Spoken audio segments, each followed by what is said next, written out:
Bonjour Boris Vallaud. Bonjour. Merci d'être avec nous ce matin. On en parlait dans le journal, si la situation revient peu à peu à la normale, à la SNCF, ce conflit se conclut sur une opposition frontale entre le gouvernement et les syndicats à qui, vous, au Parti Socialiste, vous donnez raison.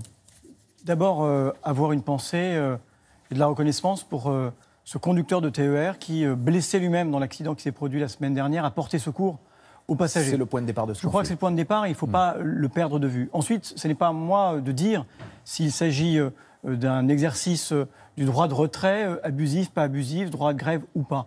Moi, je ne veux pas que cette question-là soit une façon d'esquiver ce qui a conduit à ce mouvement et à ces perturbations qui, évidemment, ont été désagréables à tous les passagers. Et moi-même, comme usager, quand j'ai du retard, quand il y a une grève, je râle comme tout le monde. Mais là, la question qui nous est posée à travers ce mouvement, c'est la question de la sécurité et de la sûreté. Et je crois que ce que révèle cette confrontation forte entre les agents, les organisations syndicales, la direction et le gouvernement, c'est un malaise à la SNCF, un malaise profond et qui dit aussi quelque chose du dialogue social et de la nécessité d'avoir un dialogue social de qualité, ce qui ne me paraît pas toujours être le cas. Alors, vous ne voulez pas trancher sur le fond, sur l'origine de ce conflit. Est-ce que néanmoins, lorsque François Hollande dirigeait le pays, avec un gouvernement socialiste que vous souteniez, est-ce que vous auriez accepté que, sans broncher, une grève décidée au débeauté, un jour de départ en vacances, même si le motif est légitime, par exemple, l'inspection du travail du Grand Est? Est-ce que moi, je trouve que ça a été un moment agréable pour ceux qui partaient en vacances? Non, mais est-ce que vous l'auriez toléré?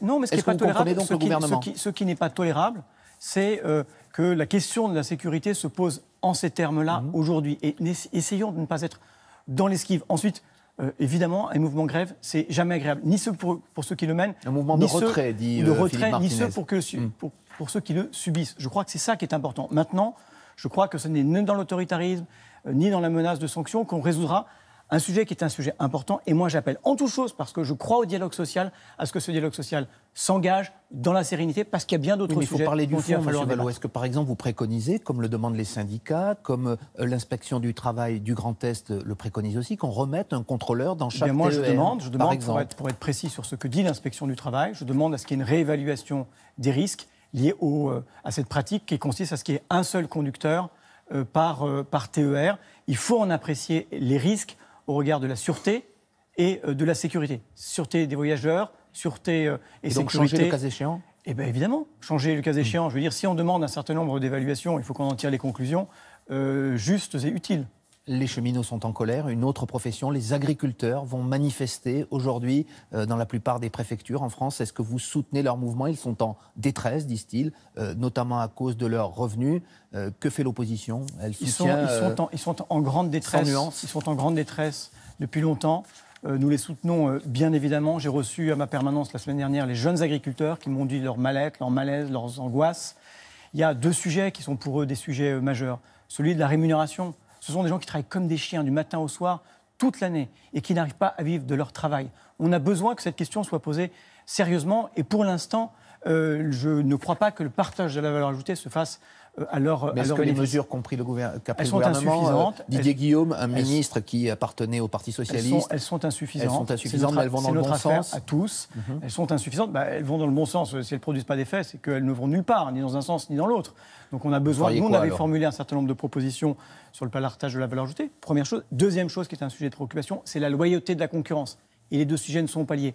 On a une concurrence internationale qui est déloyale parce que pour des motifs notamment environnementaux et sociaux, nous imposons à nous-mêmes, à notre agriculture, des règles qui sont des règles qui vont dans le bon sens en matière de protection environnementale, mais que nos concurrents ne respectent pas. On a besoin, notamment s'agissant des traités, c'est pour ça que nous avons voté contre le CETA, à la différence de la majorité, que l'agriculture soit protégée de cette déloyauté. Le CETA n'aurait pas... Il faut être très clair, M. Vallaud. Est-ce que le CETA n'aurait pas été voté si, par exemple, un socialiste avait succédé à François Hollande? Je crois qu'il n'aurait pas été voté parce que vous auriez regardé ce qu'avait été la position des parlementaires socialistes au moment de la négociation, ce qu'ils avaient pu dire au président de la République, ce que les parlementaires européens socialistes, encore sous le dernier quinquennat, avaient pris comme position contre le CETA pour des motifs environnementaux, de santé et des motifs sanitaires. Et donc, le jour venu, vous abrogeriez, en tout cas, vous vous retireriez de cet accord. Je crois si vous arriviez aux affaires. Sur ce traité, comme sur beaucoup d'autres, on a besoin d'une nouvelle génération de traités, plus d'accord de libre-échange en échange de rien. La question sociale, la question environnementale ne peuvent pas être secondes. Autre sujet, je disais que vous étiez un spécialiste des questions sociales. L'Assemblée nationale entame aujourd'hui l'examen du projet de loi de la sécurité sociale. C'est un budget très important qui accuse cette année un déficit, qui va accuser un déficit de 5 milliards d'euros. Le gouvernement met en avant des mesures de solidarité comme le congé proche aidant indemnisé. Et vous parlez, je vous cite, d'un pillage en règle de la Sécu. Qu'est-ce que vous voulez dire par là ? Je dis que depuis 3 ans maintenant, c'est le 3e projet de loi de financement de la sécurité sociale, le gouvernement lorgne sur les excédents de la sécurité sociale. Les comptes se redressent parce que, notamment l'hôpital public, et j'espère qu'on y reviendra, a consenti un effort absolument considérable depuis 10 ans.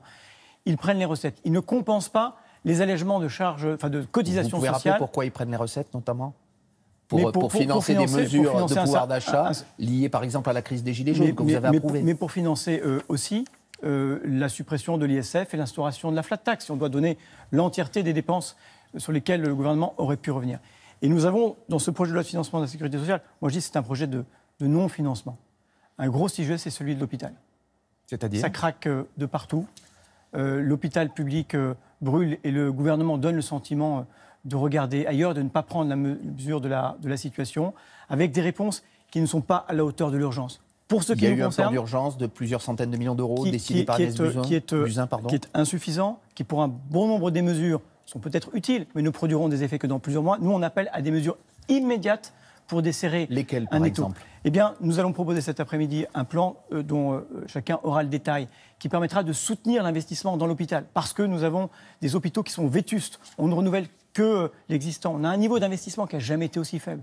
On a besoin d'un budget supplémentaire pour l'hôpital, notamment pour améliorer la rémunération des soignants. Je pense aux infirmières, je pense aux aides-soignants, qui sont parmi les moins bien payés de l'OCDE. Précisément. Avec de la souffrance au travail. Madame Buzyn a commandé une mission notamment à une de vos anciennes camarades, Madame El Khomri, qui était ministre du Travail. Elle lui a demandé de réfléchir au métier du grand âge, aux aides soignantes, aux aides à domicile. Moi, je ne vous propose pas une mission, je vous propose des moyens supplémentaires, pour l'hôpital public. Où, Monsieur Vallot ? Et je demande, vous savez, nous avons les moyens de le faire, que l'État commence par compenser la sécurité sociale. Ensuite, nous proposons de décaler de 2 ans le remboursement de la CADES.